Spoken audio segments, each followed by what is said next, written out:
দেশের বর্তমান অন্তর্বর্তী সরকারের প্রধান উপদেষ্টা ডক্টর মোহাম্মদ ইউনূসের সঙ্গে ভারতের প্রধানমন্ত্রী নরেন্দ্র মোদীর বৈঠক হচ্ছে না। আগামী সপ্তাহে জাতিসংঘের সাধারণ অধিবেশনের ফাঁকে এই বৈঠক হওয়ার কথা ছিল। ভারতের সংবাদ মাধ্যম হিন্দুস্তান টাইমস এই তথ্য জানিয়েছেন।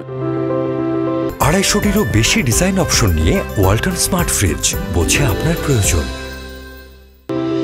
সংবাদ মাধ্যমটি বলছে, এই মাসের শুরুর দিকে বাংলাদেশের পক্ষ থেকে জাতিসংঘ সাধারণ অধিবেশনের সাইডলাইনে ডক্টর মোহাম্মদ ইউনূস ও নরেন্দ্র মোদীর মধ্যে বৈঠকের জন্য আনুষ্ঠানিক অনুরোধ করা হয়েছিল। বিষয়টি সম্পর্কে অবগত ব্যক্তিরা নাম প্রকাশ না করার শর্তে বলেছেন, শেখ হাসিনা সরকার পতনের পর থেকে দ্বিপাক্ষিক সম্পর্কে যে টানাপোড়েন দেখা দিয়েছে তা দূর করতে সাহায্য করবে এ আশায় ঢাকা বৈঠকের বিষয়ে আগ্রহী। কিন্তু যুক্তরাষ্ট্রে মোদীর 3 দিনের সফর ব্যস্ত সময়সূচিতে পরিপূর্ণ থাকবে। প্রতিবেদনে আরও বলা হয়, জাতিসংঘের সাধারণ পরিষদের অধিবেশনে বক্তৃতা করার পাশাপাশি চতুর্দেশীয় জোট কোয়াড এর শীর্ষ বৈঠক এবং ভারতীয় বংশোদ্ভূত ও প্রবাসী ভারতীয়দের সভায় তিনি যোগ দেবেন বলে দিল্লির পররাষ্ট্র মন্ত্রণালয়ের পক্ষ থেকে জানানো হয়েছে। এই ব্যস্ততার মধ্যে বাংলাদেশের নতুন সরকারের প্রধানের সঙ্গে সাক্ষাৎ হচ্ছে না তার।